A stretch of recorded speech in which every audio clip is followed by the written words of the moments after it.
Bonjour à tous, j'espère que vous allez excellemment bien. Aujourd'hui on se retrouve pour parler cyclisme, pour faire la présentation de la 5e étape du Tour d'Espagne après une journée de montagne, de retour sur le plat, de retour dans l'enfer des étapes de plat sur cette Vuelta 2024 parce que je pense que ça va pas être hyper passionnant, je vous le dis tout de suite. Commencez pas à regarder à 15 heures. Je pense que vous allez un petit peu vous ennuyer. Allez, n'hésitez pas à vous abonner à la chaîne, à réagir dans les commentaires, à mettre un pouce bleu, à partager la vidéo sur les réseaux sociaux, notamment auprès de vos proches si vous pensez que ça peut les intéresser. Dans les commentaires, n'hésitez pas à me dire qui sont vos favoris, votre grosse cote. Allez, il va falloir choisir entre Caden Groves et Wout van Aert. Si vous avez les moyens et que vous voulez me soutenir mon travail, vous pouvez faire un super thanks et je remercie les gens qui le font. Et puis vous pouvez également me soutenir en vous abonnant, en rajoutant la petite cloche, comme ça vous êtes au courant des dernières vidéos qui sortent sur la chaîne. Et ça vous donnera un petit avantage et ça me permettra de développer la chaîne parce que plus vous cliquez rapidement sur les notifications, sur les miniatures, et bien plus les vidéos sont mises en avant par YouTube. Donc ça permet aussi de développer la chaîne et je salue notamment les nouveaux abonnés qui sont arrivés sur cette Vuelta. Oui, étape qui va pas être passionnante, hein, on va pas faire dans le suspense. La première partie d'étape est légèrement vallonnée, mais c'est quand même moins dur que ce qu'on a eu du côté du Portugal. Et la fin d'étape, c'est tout plat. C'est-à-dire que les 50 derniers kilomètres sont vraiment tout plat, notamment autour de Séville. C'est un parcours où il n'y a même pas un classement de la montagne. Ça, c'est un peu dommageable parce que pour moi, il y avait de quoi faire. Il y avait une ou deux côtes qui auraient pu être marquées en 4e catégorie. Encore une fois, du côté d'ASO, quand on donne pas de carottes aux échappés, il ne faut pas s'étonner qu'il n'y a pas grand monde qui va y prendre les échappés. Parce que, encore une fois, l'échappée publicitaire, ça a peu d'intérêt. Et surtout, ça a peu d'intérêt parce que je pense que ce genre d'étape-là, il y a beaucoup de gens qui regardent que la dernière heure de course. Je pense très clairement. Ça y est, qu'il y a beau avoir les étapes en intégralité, je pense que les gens ont compris que maintenant sur certaines étapes on se faisait chier. Surtout que c'est pas comme si sur le Tour de France ça avait été hyper passionnant. Et donc je pense que beaucoup de personnes ne regardent pas les étapes en intégralité. Je fais partie des gens qui ne regardent pas les étapes en intégralité. Je regarde ce qui se passe sur Pro Cycling Stats, mais si c'est pas très endiablé, les étapes de plage, je ne regarde pas en intégralité. À part l'étape de Saint-Amand-Montrond. Et encore, même l'étape de Saint-Amand-Montrond, je n'ai pas regardé en intégralité. Pourtant, c'était pas très loin de chez moi. Enfin, 1h30, 1h30, selon les endroits de l'étape. Mais j'ai commencé à regarder qu'à partir de Vierzon, donc j'ai regardé les 100 derniers kilomètres. Et déjà, c'était long de regarder les 100 derniers kilomètres. Ça a quand même pris quasiment 3 heures. 3 heures d'ennui en plus. Allez, le dénivelé positif de cette étape, 1691 mètres. 19e étape dans ce classement, c'est l'étape en ligne la plus plate. C'est la seule qui est en dessous des 2000 mètres de dénivelé positif. Quand on me disait, oui, du côté du Portugal, tu dis que c'est une étape de plat alors qu'elle fait 2500 mètres de dénivelé positif. Alors déjà, 2500 mètres de dénivelé positif, selon comment c'est réparti sur la journée, ça peut être considéré comme une étape de sprint, donc une étape plate. Mais c'est surtout que quand vous regardez cette Vuelta, comme c'est la course à l'échalote, comme je dis toujours, du côté du dénivelé positif, 2500 mètres, ça fait pas grand-chose. Parce qu'il y a beaucoup de journées où on va être entre 3000 et 5000. Il y a 2 étapes qui doivent être au-delà de 4005. Il y en a une qui a 5000 mètres de dénivelé positif. Il y en a une autre, je crois, qui est aux alentours de 4005. Et après, entre 2008 et 4000, il y a la moitié des étapes qui sont sur ce profil-là. Donc vraiment avec un profil moyenne montagne, montagneux. Bon, je n'ai pas grand chose d'autre à dire sur cette étape, on regarde tout de suite la présentation du parcours. De retour avec du plat sur cette étape numéro 5, on l'a quitté un jour, on le retrouve avec ce parcours entre Fuente del Maestre et Séville. 178 km d'une étape qui sur la première partie est vallonnée et qui sur la dernière de la deuxième partie nous enverra vers un plongeon vers Séville où on sera au niveau de la mer. Donc on part de Fuente del Mestre avec passage à Medina de las Torres, une petite montée de 2,8 km à 5,1 de moyenne. Ensuite on poursuit, ça continue de monter, on est en fait continuellement en prise entre le kilomètre 35 et le kilomètre 55 à peu près, puis ça redescend. Encore deux bosses importantes, une d'un kilomètre 6 à 7,1 de moyenne, vous voyez, qui est suivie d'une autre petite bosse, ça sera entre le kilomètre 72 et le kilomètre 78 à peu près, même un peu moins que 78. Et puis ensuite on redescend vers Santa Eulalia del Cala, El Ronquillo, avant d'arriver vers une dernière bosse au kilomètre 125,5, bosse de 3 km 3 à 5,8 de moyenne, qui reste quand même une bosse qui aurait pu être au classement de la montagne. C'est vrai que vu le parcours, on se dit c'est quand même surprenant qu'on n'ait même pas mis une bosse en quatrième catégorie, parce que celle-là, elle pouvait rentrer dans les quatrièmes catégories. On a vu bien pire du côté notamment de la Volta, parce que les côtes les premiers jours, ouais, celle-là, elle aurait pu rentrer en quatrième catégorie, je comprends pas. Ensuite, particularité de cette étape, c'est qu'il va falloir enchaîner deux sprints en une demi-heure. Il y aura le sprint intermédiaire et bonification à la Algapa au kilomètre 153, avant un deuxième sprint à l'arrivée du côté de Séville au kilomètre 178. Donc voilà, ça nous laisse très peu de temps entre ces deux sprints. Ça laisse 25 km, donc voilà, à peu près 30 minutes si ça roule fort à ce moment-là. On regarde le final, est-ce que c'est technique ? Pas vraiment, on va dire. Alors, il y a l'approche en Séville, il y aura quelques virages. Là, ici, vous avez un rond-point, mais on est encore à 6 km au moins de l'arrivée, hein, ce rond-point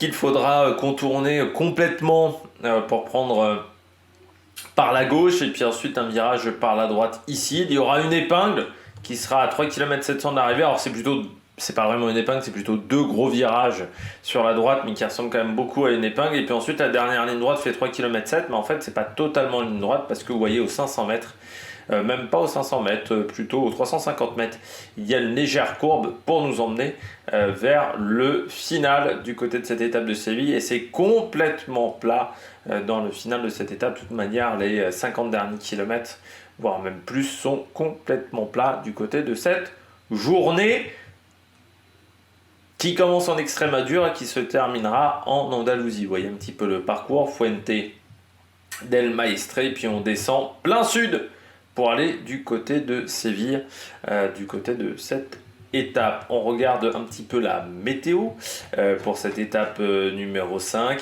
Eh bien, un grand soleil. Alors, un grand soleil partout, sauf sur une ville où l'après-midi on me dit orage, mais il n'y a vraiment qu'une seule commune. Alors, vous savez, je fais pas quand même toutes les communes une par une, mais j'ai regardé 7-8 communes au final, parce que comme j'ai eu cette surprise-là, j'ai regardé la commune d'après sur la carte, qui ne me donnait pas cette information-là. Sinon, on aura du soleil, donc à part sur cette commune-là où il y a un microclimat. Température entre 36 et 39 degrés, donc il va faire encore extrêmement chaud, le ressenti va dépasser les 40 degrés, avec un vent d'ouest au départ, et puis un vent qui sera plutôt sud-sud-ouest en Andalousie, donc vraiment à partir de la moitié d'étape, le vent est sud-sud-ouest, donc vraiment défavorable sur la fin de journée, ce qui va encore ralentir les coureurs. On ne devrait pas battre un record de vitesse sur cette journée. Et le vent qui sera calme au début quand il est plutôt vent d'ouest, et qui sera plus fort en Andalousie, entre 15 et 40 km/h. Mais je ne sais pas si ça va vraiment suffire pour avoir un coup de bordure. J'ai peur qu'on ait une étape extrêmement lente et extrêmement peu passionnante. On regarde tout de suite l'histoire du Tour d'Espagne. L'histoire du Tour d'Espagne, là encore je ne vais pas avoir grand chose à dire. On part de Fuente del Maestre. Premier départ du Tour d'Espagne, premier passage du Tour d'Espagne par cette commune. Du côté de Séville, là on a eu des passages du Tour d'Espagne à 29 reprises. La dernière fois c'était en 2017 avec l'étape numéro 13 qui partait de Coin pour aller à Tomares, et on passait donc par Séville, une étape qui était plate sur la deuxième partie de course, mais il y avait quand même une petite bosse sur la fin, remportée par Matteo Trentin devant Gianni Moscon et Søren Kragh Andersen. Et puis si on regarde les années précédentes, en 2015 il y avait l'étape numéro 5 également, qui était parti de Rota pour aller à Alcalá de Guadiana, mais on passait encore par Séville. Alors là c'était une étape de plat, remportée par Caleb Ewan devant Degenkolb Et Peter Sagan et Jean-Pierre Drucker avaient pris la 4e place en 2015 de cette étape. Et puis, particularité également de Séville, c'est que cette course a accueilli une étape du Tour du Portugal en 98. C'était la première étape qui avait été remportée par Jan Svorada de la Mapei, devant Mirko Rossato et Candido Barbosa. À l'époque où, encore une fois, c'était presque l'époque majeure du Tour du Portugal. Vous aviez au départ beaucoup de bonnes équipes qui n'hésitaient pas à faire le déplacement sur cette course. Voilà, pour se confronter au cyclisme, j'ai envie de dire, local.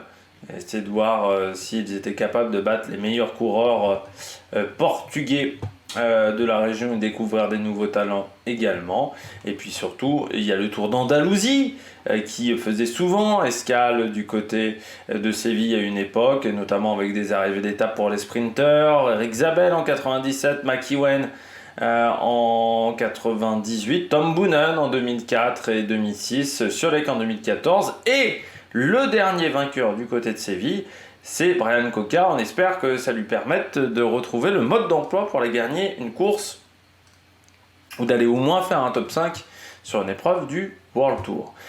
Les cyclistes, un petit peu les locaux de cette journée, mais on commence avec un coureur espagnol, bien entendu, du côté de Valence, du côté de Séville, pardon, Antonio Montes, alors coureur qui a remporté 3 étapes sur la Vuelta, c'était en 1935 et dans les années 40, 41 et 45, vainqueur également de la Classica et Los Puertos, 2 fois 3e d'étape sur le Tour de Catalogne. C'était un profil sprinter, ce qui était assez rare chez les coureurs espagnols. Disqualifié du Tour d'Espagne 1945. Je ne sais pas ce qui s'était passé cette année-là. Et il avait fini 22e en 1935.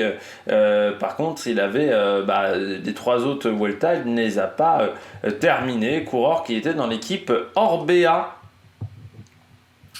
quand il était chez les professionnels, 17e du Tour de Catalogne en 1935. Voilà, en termes de palmarès, alors il y a pas mal de trous sur sa carrière sur Pro Cycling Stats, mais c'est pas beaucoup mieux sur Wikipédia, donc je vous en dirai pas plus. Et puis Antonio Piedroit, là on a un peu plus d'informations sur ce coureur, coureur de Séville également, qui a commencé sa carrière chez Fuerteventura Canarias, une équipe de 2e division à l'époque en 2007, et qui a terminé, qui est passé dans l'équipe Andalusia Carazur, chez Cararura également pendant 2 ans, avant d'aller dans une équipe brésilienne, la Funwick, et avant d'aller chez Manzana Postobon dans sa fin de carrière.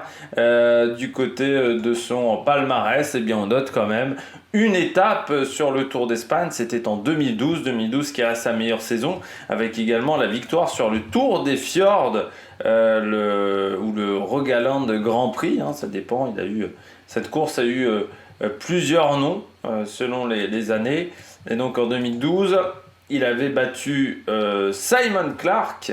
Il avait gagné en partant de loin, et il avait battu un groupe où il y avait Seb Van Mark, Clark, Heitor Alonso et Stefan Schumacher.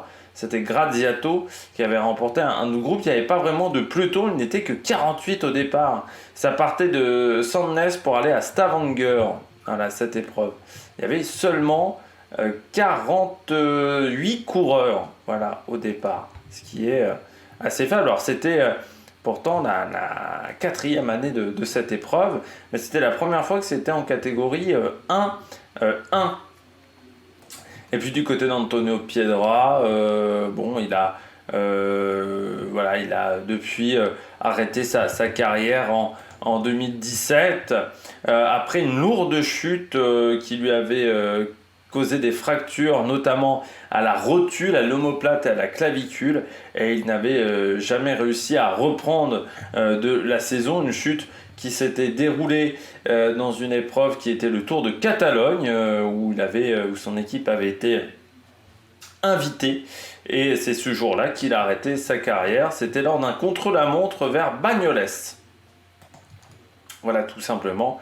Et elle n'a jamais réussi à reprendre voilà, la compétition.